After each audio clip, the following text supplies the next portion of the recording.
Bienvenue à l'heure de la bonne nouvelle. La question que nous avons adressée aux gens cette semaine lors de notre sondage est, selon vous, quelle est la plus grande transformation que l'être humain ait besoin? L'ouverture d'esprit, compréhension des autres. Le monde change leurs principes premièrement, s'arrêter à ce qui arrive, penser à la future génération. Nous, on est rendu déjà assez avancé, mais je pense que c'est ça, moi. Mais ça dépend des dirigeants des pays. Parce que le monde, on suit, on est tous suiveux de ce qui se passe dans le monde, les dirigeants. L'homme est bourré de ressentiments, de vengeance, L'orgueil, c'est fort, hein? L'orgueil, c'est maman, hein? On sait ça, hein? Bonjour François. Bonjour Valérie. Ce que je constate dans le Vox Pop, c'est que la plupart des gens désirent un changement. On a certaines personnes qui affirment que ça devrait s'opérer à l'intérieur du cœur, alors que d'autres disent que ça devrait provenir de l'extérieur. Il y a une vérité entre les deux, et la Bible dit que c'est de l'intérieur du cœur que le problème est. C'est le cœur de l'homme qui est le cœur du problème, on pourrait dire. Et malheureusement, on a tendance à chercher à droite, à gauche. Il y en a qui cherchent dans la philosophie, il y en a qui cherchent dans les religions. Il y a toutes sortes d'endroits où on peut aller finalement. Mais moi, j'aimerais encourager nos téléspectateurs d'aller vers la Bible, parce que probablement vous avez une Bible chez vous, un Nouveau Testament à tout le moins, et que cette Bible-là, ce Nouveau Testament-là, c'est la réponse. Et c'est là que les gens devraient chercher, parce que c'est là la réponse. Mais merci François. On aimerait vous entendre à ce sujet, alors pour ce faire, n'hésitez pas à communiquer avec nous en nous écrivant, par exemple, à l'heure de la bonne nouvelle, casier postal 26006, Trois-Rivières, Québec, G8Y7M1, ou par téléphone au 1-866 509 1319, ou encore par courriel à info@hbn.ca.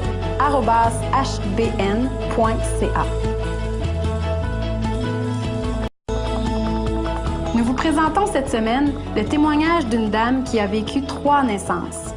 Pour ceux qui suivent notre série d'émissions, vous allez probablement la reconnaître.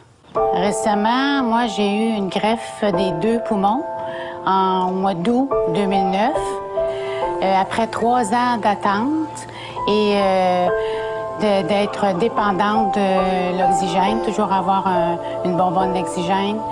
J'ai eu ce cadeau-là de 2 nouveaux poumons. Ma vie a été transformée suite à ça parce que avant j'étais très limitée dans toutes mes activités. Et puis moi, avant d'être malade, j'étais sportive. Alors, j'ai pu reprendre le ski alpin, le tennis, le vélo. Puis j'ai des forces qui sont renouvelées, c'est extraordinaire. Avant d'être greffée, j'avais 30 de ma capacité pulmonaire. Puis aujourd'hui, je suis au-dessus de 100 là. Alors, c'est des forces renouvelées. Je me plais à dire que j'ai 3 dates de naissance. Je suis née le 25 mai 57. J'ai accepté le Seigneur dans ma vie le 9 mai 1976. C'est-à-dire que j'avais toujours cru que Jésus était le sauveur du monde. Mais au mois de mai 76, j'ai compris que Jésus était mort pour moi, personnellement, que j'avais besoin d'un sauveur parce que j'étais une personne... j'étais pécheur, j'étais séparée de Dieu, puis le seul moyen pour combler l'abîme entre Dieu et moi, c'était Jésus-Christ. Puis Dieu nous a donné son Fils, Jésus. Jésus est mort pour nous, pour qu'on ait une nouvelle vie et qu'on ait la vie éternelle. Alors ça, c'est ma 2e naissance. Puis ma 3e naissance, renaissance, c'est le 23 août 2009, où mes forces ont été renouvelées, j'ai des nouveaux organes, comme en 76, j'ai eu une nouvelle vie. Je me plais à faire aussi ce parallèle-là. Puis quand on devient chrétien aussi, on a des nouvelles forces. Puis notre nature est transformée. Ce qu'on était, si on se laisse transformer, elle va être transformée. Alors, suite à la greffe des poumons, j'ai aussi eu de nouvelles forces, une transformation physique incroyable. Mon espérance, c'est moi, j'ai la foi, comme je l'ai expliqué. Puis j'aimerais dire que juste avant d'aller vers la greffe, quand j'étais dans la civière, dans l'ascenseur, puis que j'ai salué mon mari et ma sœur qui m'accompagnaient à l'hôpital, je leur ai dit, d'une manière ou d'une autre, moi, je m'en vais vers le meilleur. Alors, l'espérance, j'avais l'espérance d'avoir une meilleure qualité de vie, mais j'avais aussi l'assurance que si je ne passais pas au travers de cette délicate opération-là, j'avais une place au ciel, comme c'est écrit dans la Bible, qui dit que si on croit en Dieu, on a une vie nouvelle, la vie éternelle nous attend en compagnie, en présence de notre Père éternel. J'ai jamais craint la mort à cause de ma foi. Je savais où j'allais après l'opération. Si je devais mourir, je savais où j'allais. Puis si je devais vivre, bien, je savais pas trop comment ça se passerait, mais j'espérais que j'aurais de nouvelles forces physiques. Mais la plus belle chose, c'est ça. C'est que j'ai traversé ça en paix, la paix de Dieu. Il n'y a rien qui peut égaler ça, puis c'est un don de Dieu. Puis moi, après la greffe, j'ai été libérée parce que je n'avais plus de bonbonnes à traîner.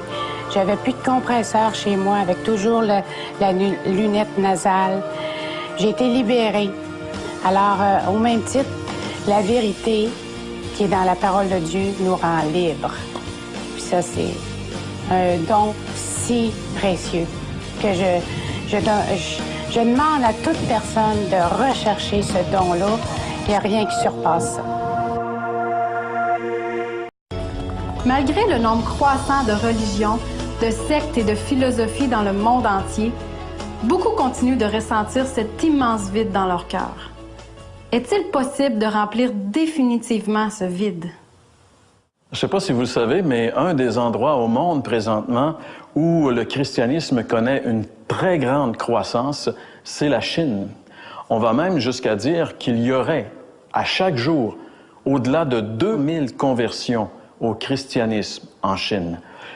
Et à ce rythme-là, des experts disent que d'ici 30 ans, probablement que le tiers de la Chine serait chrétien.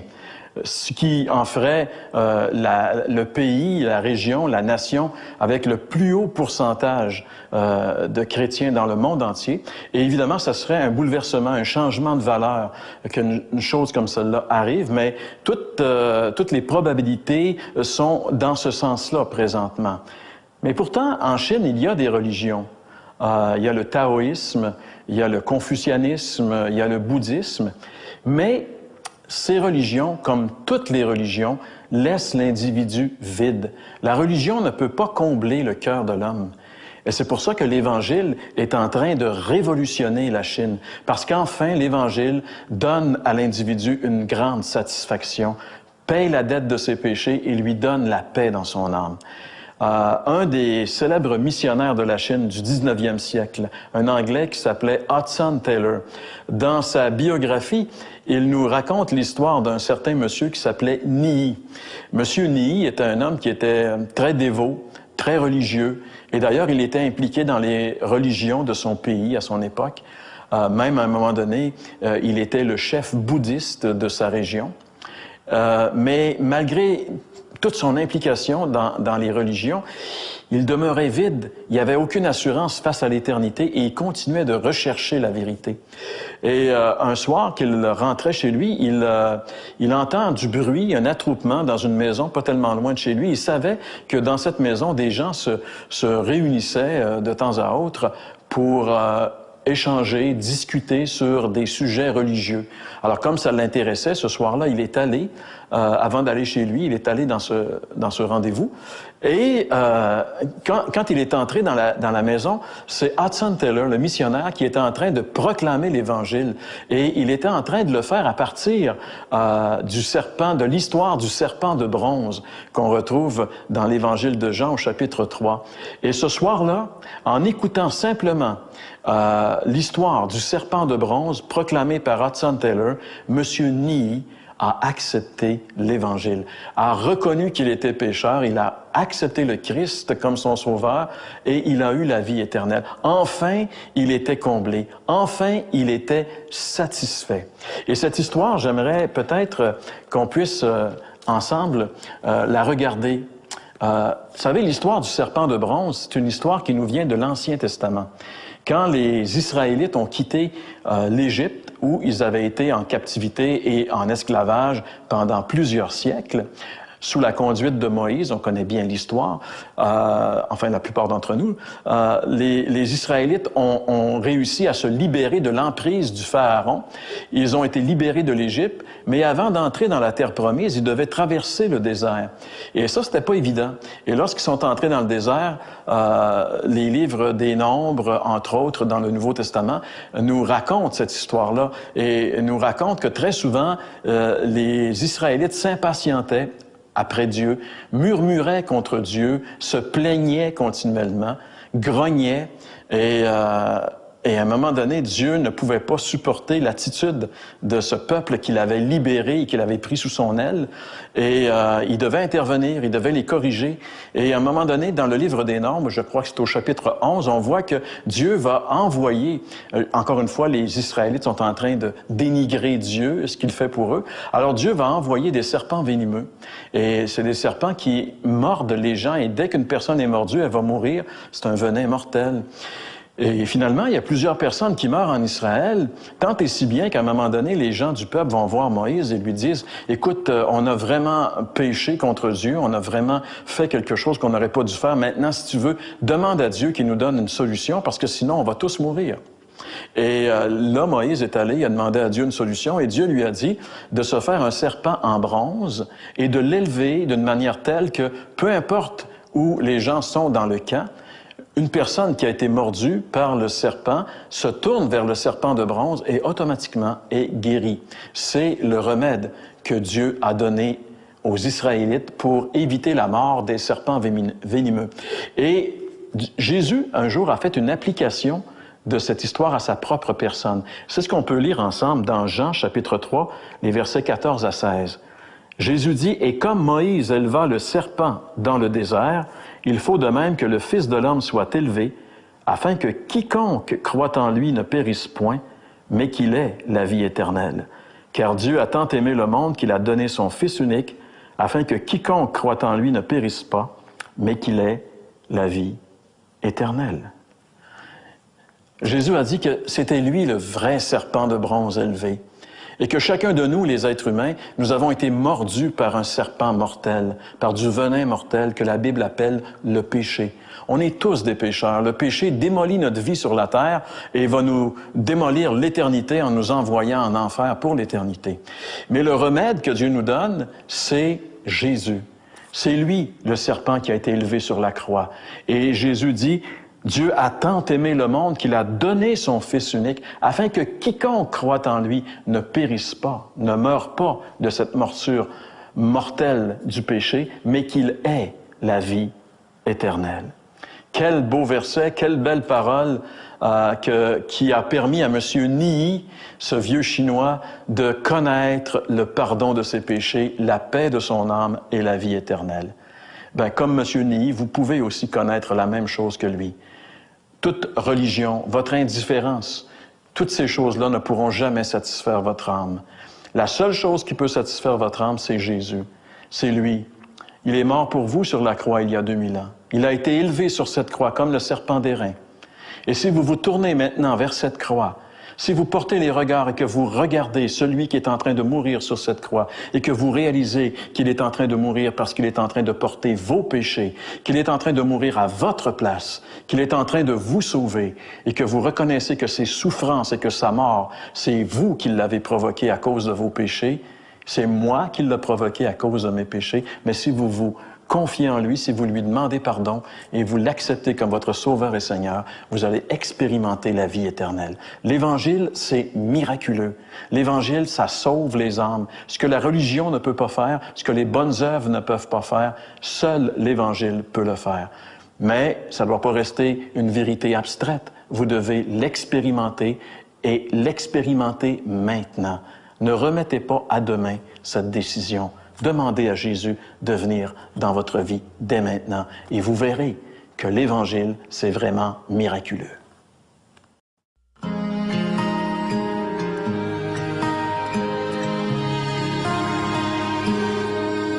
Je crains que ma vie ne soit comme une feuille emportée par le vent et qu'un jour mon âme se soit envolée et perdue dans le temps. Oh, suis-je importante?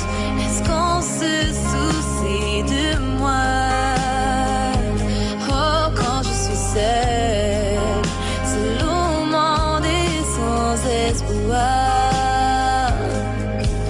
Mais j'entends une voix au loin qui m'appelle par mon nom. Oh, elle m'a cherché, m'a trouvé, m'a aimé sans condition.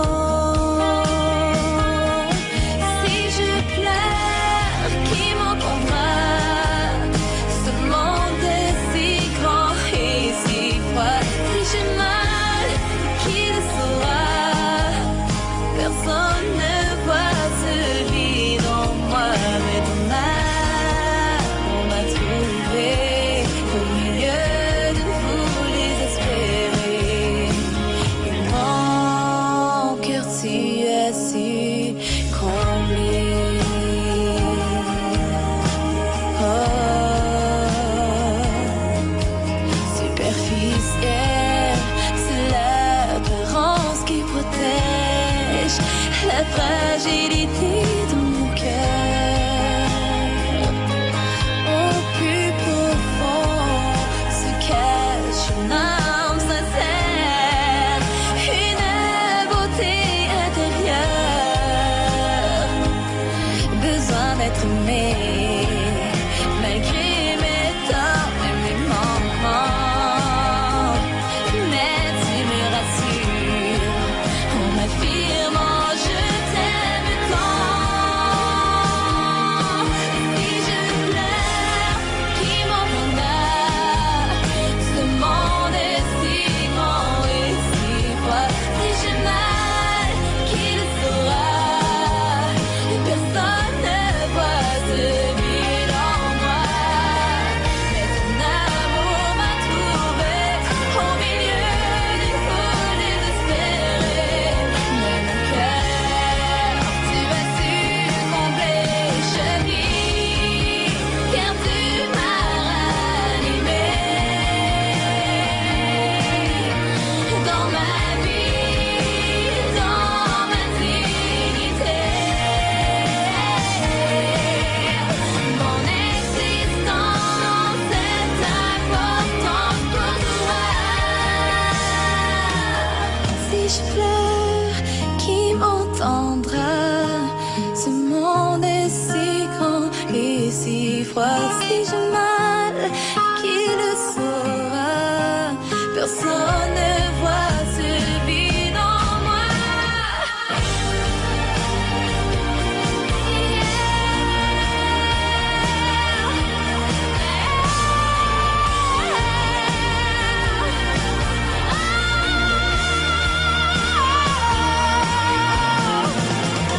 Ton amour m'a trouvé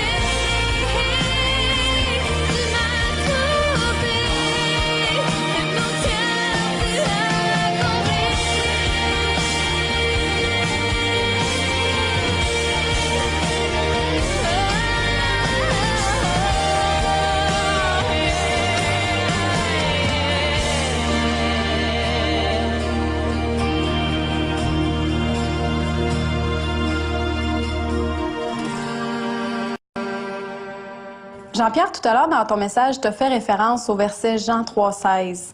Et je pense que je me trompe pas si je dis que c'est le verset le plus populaire, le plus connu de la Bible. Tu as raison, je pense, Valérie.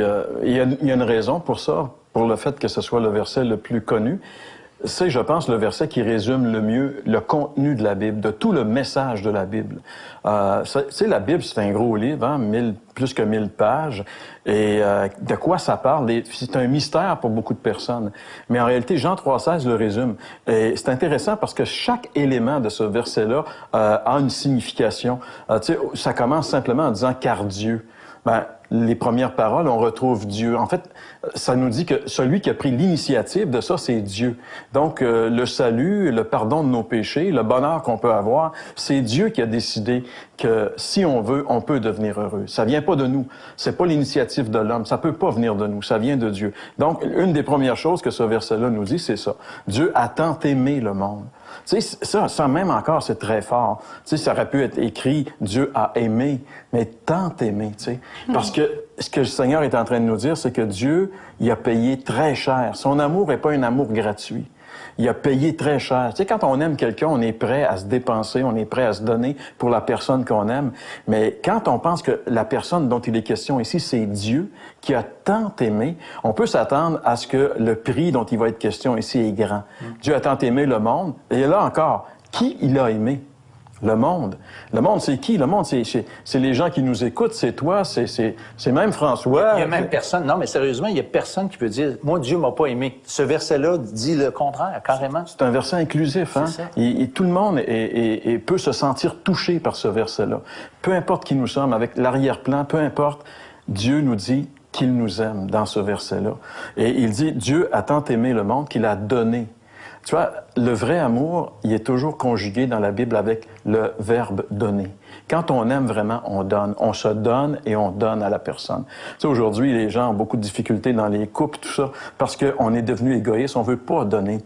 On veut retenir. On veut avoir. Donne-moi, mais moi, je te donnerai rien. Ça marche pas, ça. Alors, Dieu, lui, nous a donné. Puis il nous a pas donné n'importe quoi, tu sais. Il nous a donné son Fils. Dieu nous a tant aimé qu'il a donné son Fils afin que quiconque, et encore là, on retrouve la même idée, que ce soit n'importe qui, croit en lui est la vie éternelle. Croire, ça nous montre encore la simplicité, finalement. C'est pas compliqué, croire. Dans l'image du serpent d'airain que tu as développé dans ton message, il y avait vraiment cette idée-là du regard de foi. Il fallait qu'il regarde le serpent d'airain pour être guéri. Puis moi, j'ai toujours trouvé ça bizarre parce que, tu sais, normalement, quand on est malade, on prend un médicament, on suit un traitement ou je sais pas quoi, mais assez rarement, ça veut dire, regarde quelque chose. Et ça montre non seulement la simplicité, mais Dieu veut c'est comme si Dieu insistait pour montrer que tout est fait, toi, tu n'as qu'à le recevoir parce que c'est déjà prêt. Tu sais, c'est comme un peu se mettre à table, là, c'est prêt, c'est fait, on n'a qu'à le prendre. Et la cerise sur le sundae, la finale, il ne faudrait pas l'omettre, quiconque croit a la vie éternelle. C'est ça le miracle. Quelle conséquence? C'est ça le miracle en réalité. Quiconque croit en Christ reçoit automatiquement la vie éternelle. C'est le plus grand de tous les miracles qui est accessible pour n'importe qui veut bien se tourner vers la croix et mettre sa confiance totale en ce que Jésus a accompli pour nous. J'aimerais juste vous dire en terminant que Dieu vous aime. Il a payé très cher pour que vous puissiez avoir vos péchés pardonnés et avoir une vie nouvelle. Et pour ce faire, vous devez venir à lui, tel que vous êtes maintenant, juste vous tourner vers lui et l'inviter dans votre vie. Et vous allez voir que l'Évangile, c'est l'Évangile du miracle. Merci beaucoup, messieurs. Alors, je vous invite, vous à la maison, je vous encourage à vraiment prendre le temps de nous appeler si vous avez des questions ou des commentaires. Vous pouvez nous écrire à l'heure de la bonne nouvelle, casier postal 26006, Trois-Rivières, Québec, G8Y7M1, ou par téléphone au 1-866-509-1319, ou encore par courriel à info@hbn.ca. Cette semaine, nous avons un extrait vidéo très émouvant qui présente l'histoire d'un père aimant son fils au point de lui permettre de réaliser l'impossible. Who taught the sun where to stand in the morning? And who told the ocean you can only come this far. And who showed the moon where to hide till evening? Whose words alone can catch a falling star? Well, I know my Redeemer lives. I know my Redeemer lives. All of creation testifies. This life within me cries. I know my Redeemer lives. The very same God who spins things in orbit runs to the weary, the worn, and the weak. And the same gentle hands that hold me when I'm broken, they conquer death to bring the victory.